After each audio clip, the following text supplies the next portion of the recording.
Good evening, everyone. My name is Dana Fowler, and I am from the East Liberty, Lincoln, Limington, Chadwick, Belmont community. And I had to put Chadwick in because everybody knows about, what was the movie with Chadwick? Boseman. But anyway, the funny but not funny part is that we do have a water issue as well in our communities. That's the reason why everything happened at Washington Boulevard. But my name is Dana Fowler. I'm part of the PWSA Stormwater Task Force. I mean, not task force, ambassadorship. Forgive me, you all. Trying to catch my breath, and my brain's trying to catch up with the breath. And I'm here because I started with the Nagley Run Task Force, which John is here, John Stevens, and that was when the flood came down on Washington Boulevard, and 4 people were killed because of the overflowing. And I had progressed from one thing to the other. I was with Grounded Strategies. We're with Grounded Strategies, and I was with GTEC, trying to get information and take surveys in the communities. I think it was in 2016 with GTEC, and now I'm still working and with Grounded, and now I'm the first one, and here's the second person of our team. Hi, I'm Joanne Tibbett. My background is in environmental science, and I was concerned with the storm that caused the flood in Washington Boulevard 2 that took 4 lives. And now I joined the Nagley Run Watershed Task Force a number of years ago because of that occurrence, and have since become an ambassador for Grounded Strategies, working on the PWSA strategic plan.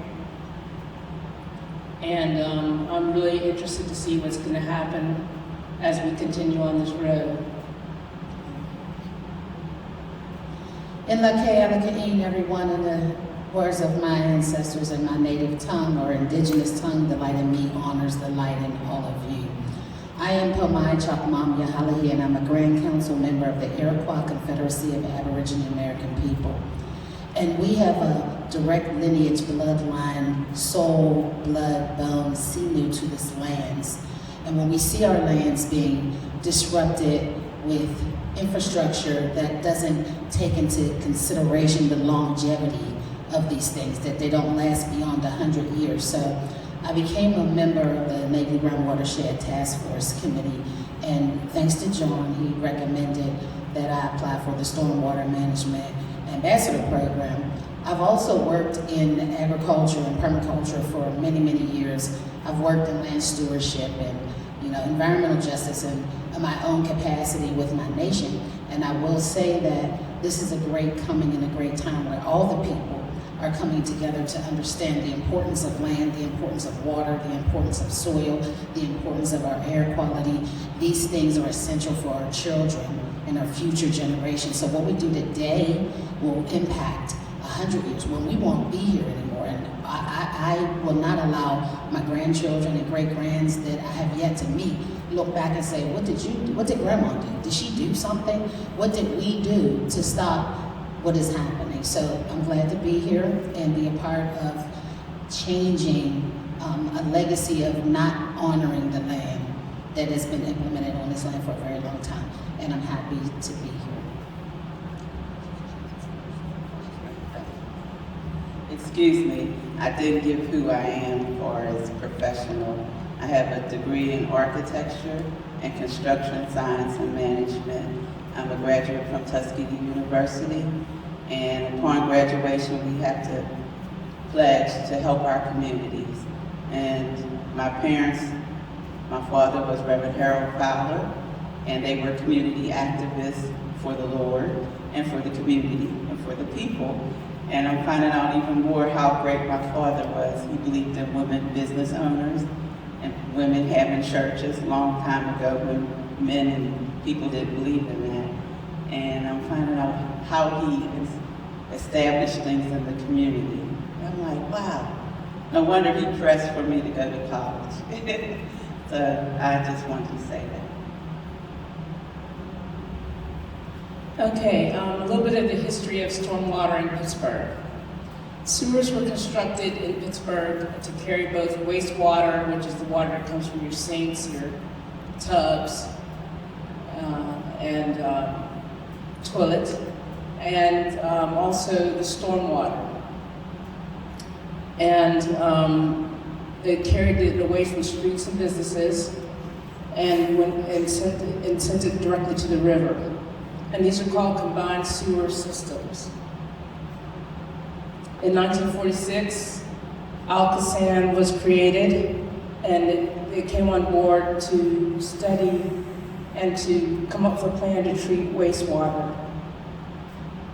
And it became a treatment plant in 1959. And in addition to the treatment plant being constructed, they put in what are called interceptors. Those are long pipes that are line the rivers and streams. Now there is a stormwater problem in Pittsburgh, and the sewers were built in like the late 1800s. So the construction of the sewers is degrading, and that along with the rainwater causes flooding. And when the rains are heavy, the sewers can't handle the flow of the water. And so the water comes up in the streets, in basements backed up with sewage, and it flows into the rivers, so untreated, which affects our water quality. And these are called CSOs, combined sewer overflows. Now, one thing to know is that in Pittsburgh, the average rainfall each year is about 38 inches. And in a recent year, we had 58 inches of rainfall. And flooding can occur at about 1 inch of rain. So you can see that we do have a problem. And we're working in the Netley Run watershed, also Heth's Run watershed. In Netley Run watershed, the neighborhoods involved are Homewood North, West, and South, East Hills, Penn Hills, parts of Penn Hills, Lincoln, Leamington, Belmar, Lincoln, Leamington, Chadwick, Belmar, Larmer, Highland Park, and East Liberty, and North Point Breeze. And the watersheds are also termed as sewer sheds, so it's a term that's used often. And there's 3,300 acres. It's covered by parks and park-like forestry conditions. And the overflows were 777 million gallons of overflow, and that's a lot. So we definitely have a problem. And now Sean Palmer.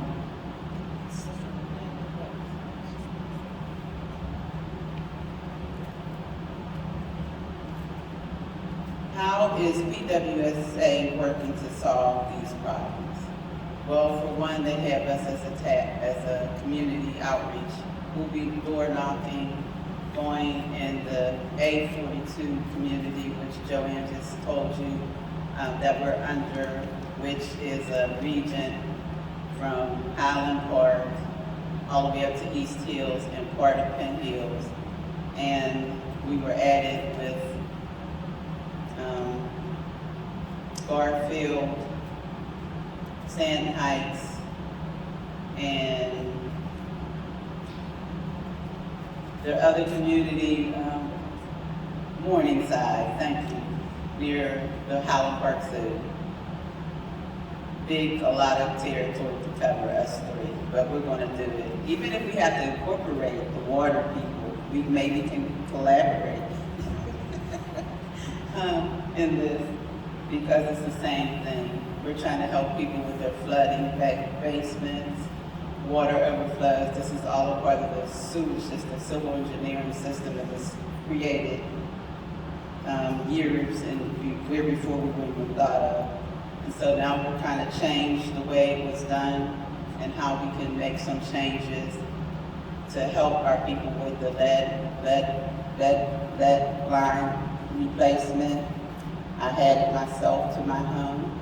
It's 100 years old. All these houses are over 100 years old. And lead is very dangerous. And I couldn't understand how lead was in our home. And sometimes if your closets are not painted, you need to repaint them. Because that's another thought I saw. Because my great niece had lead poisoning, my mother told me. I said, how? I was in Chicago at that time. And when I came home to take care of her, I was like, I kept thinking mentally after being educated, how does this happen? And I never thought about the lines, the lead lines, water coming in, but I was like, well, I'm pretty good on it, we're good. And then I painted all the closets. And my sister kept saying, why are you painting the closets? I said, because it's a bad thing, there's lead in there. It's not deteriorating, and you could just repaint over it and encapsulate it, that it won't come to deteriorating. Just paint it every so many years, y'all. So every 5 years maybe, because there's not a lot of work going on in the closet. Unless your kids play in there. Keep them out. So that's one thing.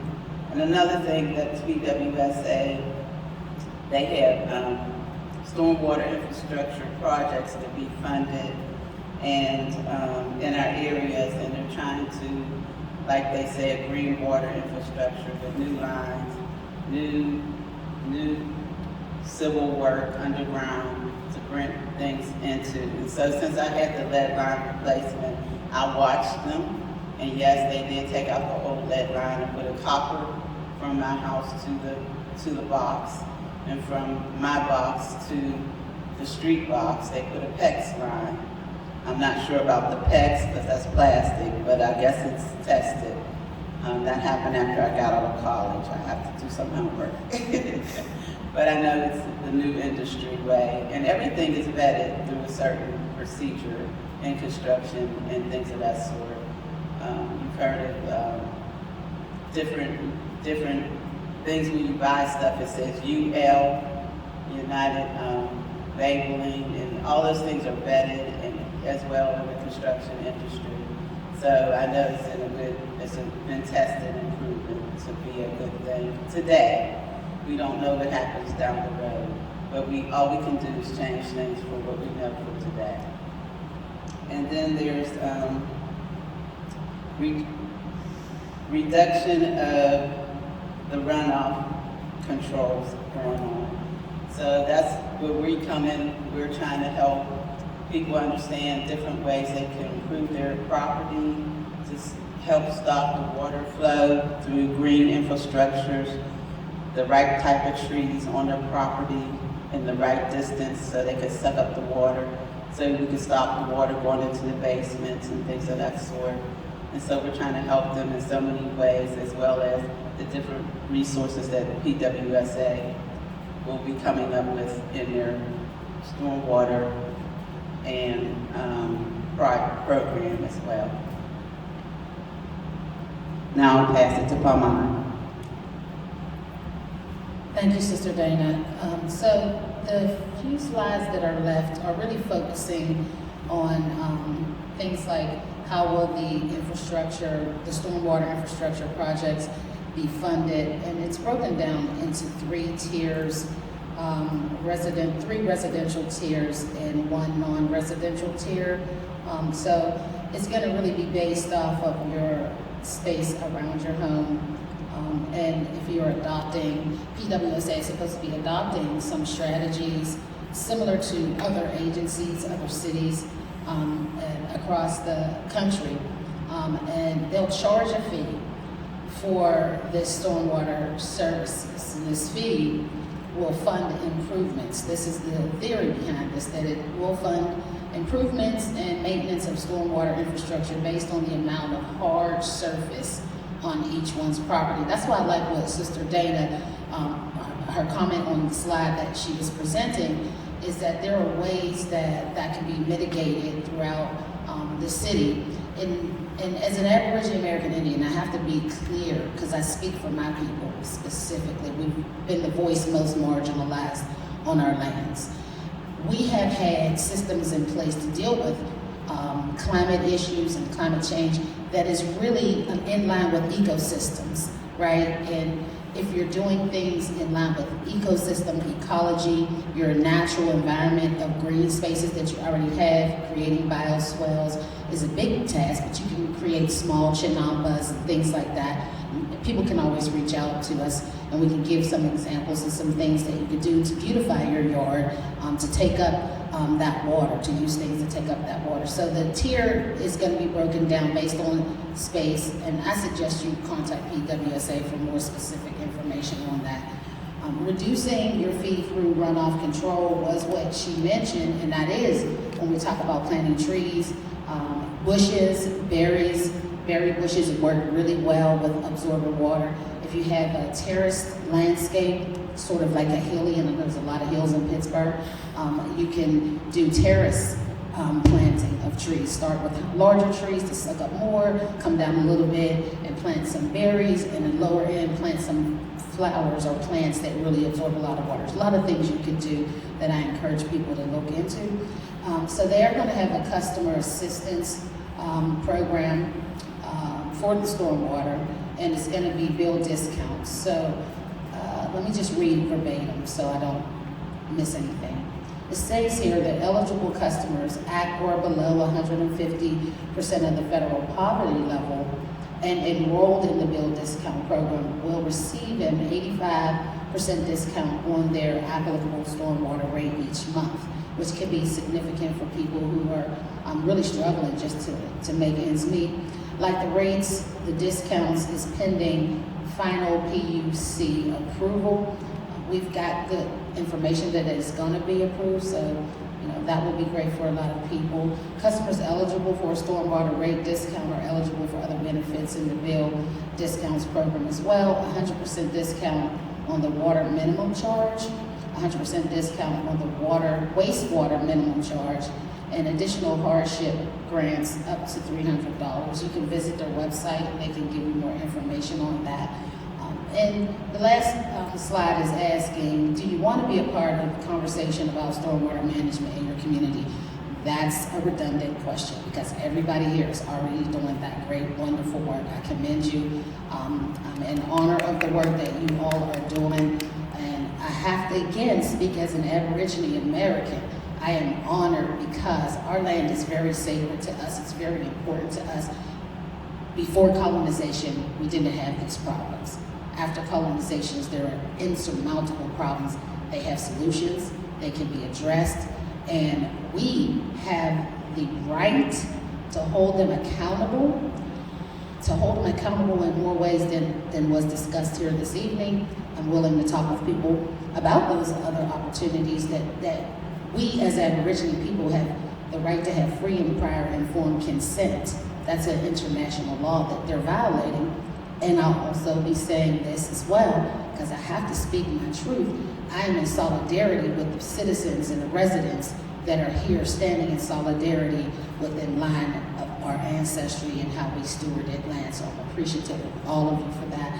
So, like I said, it was a redundant question. You're already doing this great work. We're here to ally and be allies with each other and to help make a better future for the children, because we're not going to live forever. And they'll look back at us and say, what did you do? What did my people do? What did my mom, dad, cousins, and uncles, aunts? So we're doing the right thing. Thank you. We have a table with some papers, different documents we'd like you to pick up and look at, and also our survey.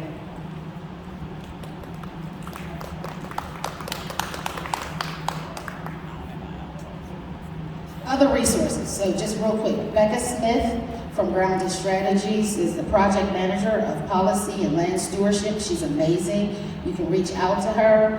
Her email, I'm sure, is becca@groundedpgh.org.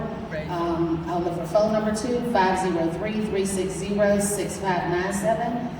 Rebecca Zito, PWSA Senior Manager of Public Affairs at PWSA Resources. They have a phone number you can contact, 412-255-2423. I'm sure most of us know that number. PGH 20 Cares team is also some assistance. You can reach out to them, 512-255-2457. And of course, 311 Response Center